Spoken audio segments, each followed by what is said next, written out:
and ça c'est deuxième channel moi and Jodia. We are going to be talking about the Orisha or the Loi Obatala. Now, I decided we are going to debut a little bit into African spirituality, African voodoo today, and speak about an Orisha who is also found in the Haitian voodoo religion as a Loi, because I found Obatala to be insanely interesting, and I feel like there's not many people in Haitian voodoo that necessarily serve Obatala. So comment down below, give all the information you can if you have more information about Obatala, because this one I could say I'm not too well versed in, okay? I got to admit, but I will share the information that I have found. All resources will be linked down below. Shout outs to all my Africans and any other people in the diaspora that are watching this video. Obatala is a very, very highly respected Loi. He is actually the sky god, seated at the right hand of the Father. And you guys are probably like, wait, that sounds so familiar. And it is, because he is synchronized with none other than Jesus Christ. Now, there's other Loi that also have the whole synchronization with Jesus Christ, but Obatala, yeah, he kind of has the upper hand with that one. Obatala is a very, very important figure. Now, understand, Obatala is actually gender fluid in most cases. And depending on what culture we're talking about, it could be a lot of different things. So I'm going to be talking about Obatala in a very general sense, all right? So Obatala could be found in Latin American, Caribbean, African cultures, their folk religions or voodoo religions. So depending on what we're talking about, it could be different, it could change. So there can be some conflicting information here and there. You have to do your own research. Again, like I said, feel free to chime in below. But Obatala is a very, very powerful spirit. Obatala is actually one of the very few Orishas that actually was a person in real life. If you guys have not been here, a Loi and an Orisha is equivalent, and an Orisha and the Loi are basically spiritual governance, okay? They are here to guide us through life and help us through life. They are like God's right hand men, okay? Or women, or whatever, because sometimes they're gender fluid, like Obatala. They are here to basically be the mediator between us and God, the ancestors, whatever the case may be. They are not to replace gods like the common misconception is. When you do your research on Loi, Orishas, or anything of the sort, they're always going to be like, oh, this is the god of this, the god of that. They're not necessarily calling them a god that replaces God. This is just their governance, their jurisdiction, okay? Obatala is actually the sky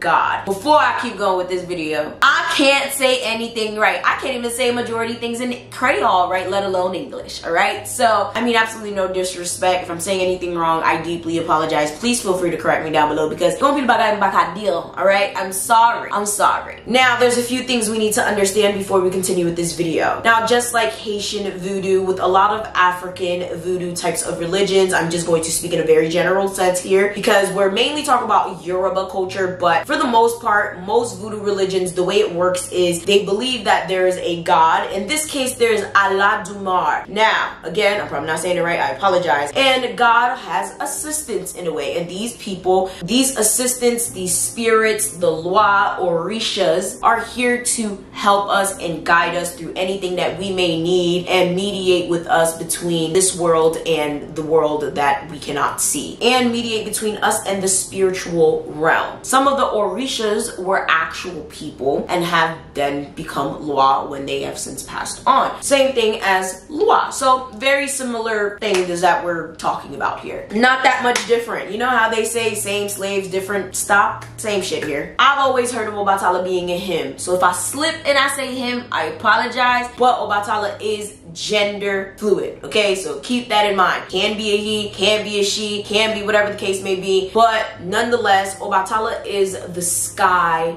god, okay? Lives in the skies up above and is synchronized with Jesus, but a little bit different than what you might think of the typical Jesus type of culture.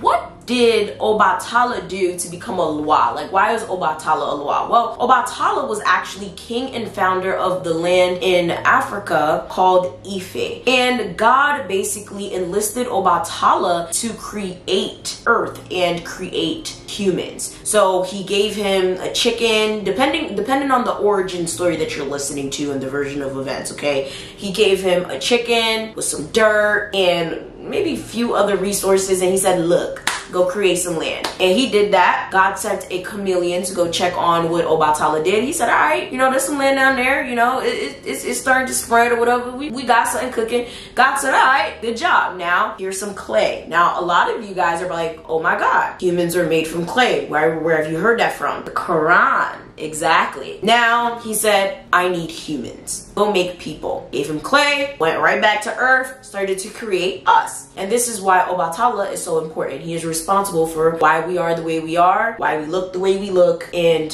why we are here today. Now, sadly, Obatala done messed up. Obatala was tempted with some palm wine, and he got lit while he was creating us, and he made some not so perfect people. Were they beautiful? Yes. Were they functional? Yes. But they ended up having some deformities, disabilities, and this is why he is the Orisha or the Lwa of people with disabilities, birth defects, and just birth overall, because he birthed us, he made us, he created us in whatever image I guess he thought was just at the time, and he's responsible for essentially messing up and making humans imperfect. We all know at the end of the day, just because you have a disability, it doesn't mean you're a horrible person or you're a bad person or you're broken. But because Obatala was out here drinking and he had no business drinking on the job, he ended up making some people that had some abnormities and deformities. So that's how the origin story goes. Even worse, Obatala goes and falls asleep and he wakes up to a whole nother person taking over his job, because God was like, listen, I don't got time for this. I'm just gonna say God to make things easier for me. When he fell asleep, he woke up to a man called Oduduwa. Now listen, I can't say that either. I apologize. And Oduduwa was out here doing his job, because I mean, Obatala, you messed up, okay? You messed up, okay? Oduduwa had basically taken over all the earth at this point. King of the earth, everything's going well, everything's going smoothly. And of course, Obatala was not too happy about this. So now,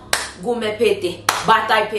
fighting, they beefing, it's all it is riffraff. Okay, so Obatala gets the credit for making these people, but Adunduwa, I'm so sorry if I'm saying that wrong, gets the credit for breathing life into us, because we were kind of just, and Adunduwa kind of was like, let him live. Was running everything, fine and dandy, until Obatala woke up like, hold up, that's my science project, I shall get the A. So they start fighting, everything just goes really haywire. Obatala's people became the Eagle people. The Igbo people, meanwhile, Odunduwa's people became the Ife people. After long battle and disagreements, I don't know why they couldn't just leave it like that.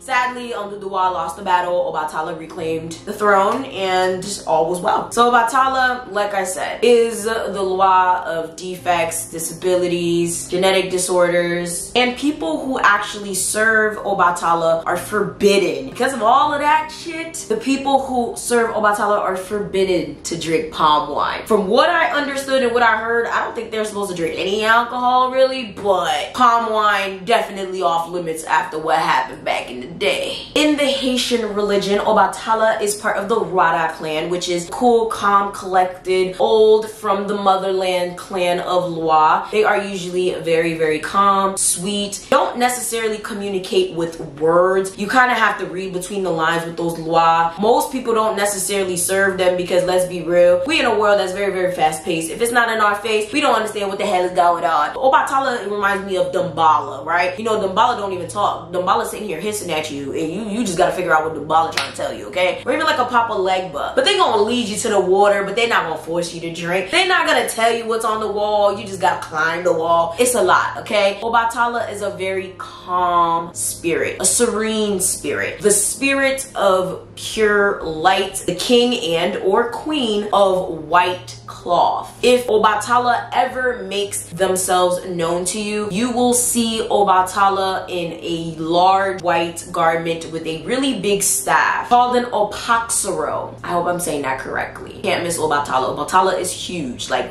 really, like monumentally huge. Of course, if you guys are not aware, the consort of Obatala, aka wife of Obatala, is Yemaye. Hope I'm saying that right too. And let me just stop saying I hope I'm saying that right. Just understand I'm probably not saying anything right. I hope I'm saying something right. Please correct me down below if I'm not, but if I am saying something right, please congratulate me if I'm saying something right. That'd be great. But Yemawe is Obatala's wife. However, it is believed that in the land of Ife, Obatala had at least 200 different wives. Could we expect any different? I'm sorry, African men, Haitian men, all men, y'all are just, ugh, Jesus Christ. Obatala is thought to be androgynous, really long white hair. Of course, like I said, pure white garments. Now, for those that serve Obatala, I will say that that would be a very hard one, and that's probably why a lot of people don't serve Obatala. Although Obatala is a very popular law, it's very difficult to serve Obatala because you have to have a lot of patience and you have to be very tranquil and a calm person, because Obatala does not play with anybody that's a hothead. Like me, somebody like me would absolutely not be a good server of Obatala, because for me, I'm 0 to 100 real quick, okay? I don't think any Loa would want to deal with me in that Rada sector, because I am like 0 to 100 real quick. I'm like, I'm sure I'm a Barrow girl or a Petro girl. I could not. I'm very like, don't play with me. But when it comes to Obatala, only comes to those who are very, very calm, cool, collected, sweet, or at least striving and trying very hard to do so. And if you're not, he will not come to you. If for whatever reason you're serving Obatala and something happens and you know you just mad and you're trying to call to Obatala while you're mad, don't even try it. Obatala's not coming. Nothing is killing Obatala's high, okay? Just think of it that way. So lots of people who serve Obatala do have to like really practice self-restraint and self-control, because it's literally part of their lifestyle when serving Obatala. It's not gonna be hard to find people that serve Obatala, because just like Obatala, they will be wearing white, okay? All white head to toe. Often Obatala is invoked to help those with anger management or raging situations that are very out of control, to cool down the situation. But of course, the person that is asking for the help must be calm when doing so. Can you imagine being mad about something, or like being like, look, Obatala, my daughter pissing me off, my daughter got an attitude, can you please help? But it's like you got an attitude, so now Obatala looking at you like, you don't look too calm your damn self. Next case! But shout outs to y'all, because the people that serve Obatala are literally some of the nicest people that you will meet in the Pantheon that serve, because they know that they will not get anything. When I'm telling you, they will not get anything if they do not maintain a cool head, if they do not act accordingly. You will never hear anything about someone who serves Obatala trying to send something negative after someone or being malicious to someone, because it's just not in their nature, and they know that it's going to basically haunt them in the end, and it's gonna fuck them over. So Obatala is actually very good for legal troubles. So if you have a problem going on in court, Obatala, that's the one to go. Trust me, you'll win. Very good for mercy pleas. If you literally are suffering and you're sick, or just any other situation where you need people to have mercy on you, or you just need a miracle, Obatala will be there for you. If people are really upset with you, say you owe somebody $10,000, you know, little drug dealers out there, you got a little nefarious drug deals, Obatala,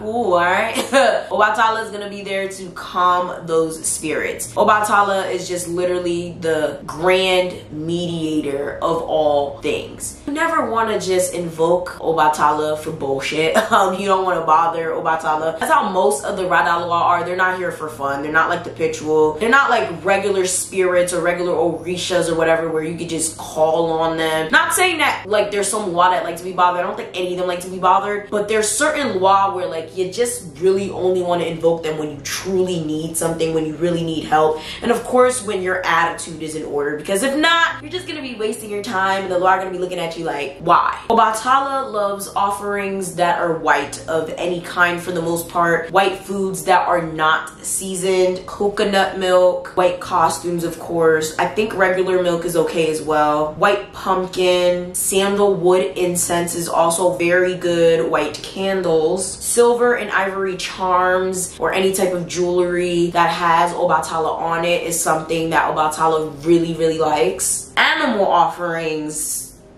vary. White hen, snakes, pigeons, goats, slugs, snails. No offering should ever include alcohol, crabs, or beans. Don't ask me why, I don't know. Maybe Obatala got gas problem. But clearly we know why the alcohol is out of the question, but crab and beans, makone. Someone comment down below about that one. And also, all the offerings should be made on white cloth while you're wearing white cloth. Yeah, it's a whole ritual, okay? You gotta be dressed and presentable to present these offerings to Obatala on white cloth. You can't just willy-nilly be wearing some damn gym clothes and think you about to offer Obatala some shit on some Dollar Tree pink plate. Proper things, white food, no seasonings, whatever, white bread, whatever it is that you're offering Obatala. It doesn't have to be elaborate. You know, we're not talking about agua here. See, agua be out here having people spend their whole check. Okay, it don't gotta be elaborate. It just has to be part of the rules. White, bland, clean, white cloth, and you have to be presentable as well. With that being said, comment down below. What do you guys know about Obatala? Do you serve Obatala? And of course, just feel free to add any information that you can down below. I can't wait to do more of these videos. Comment down below a lot that you want to hear me speak about. Like, share, subscribe, do all that. Check out my other 2 channels. Yes, we got 3 now. Nous get 3. Yes. And I'ma see y'all next time. Bye!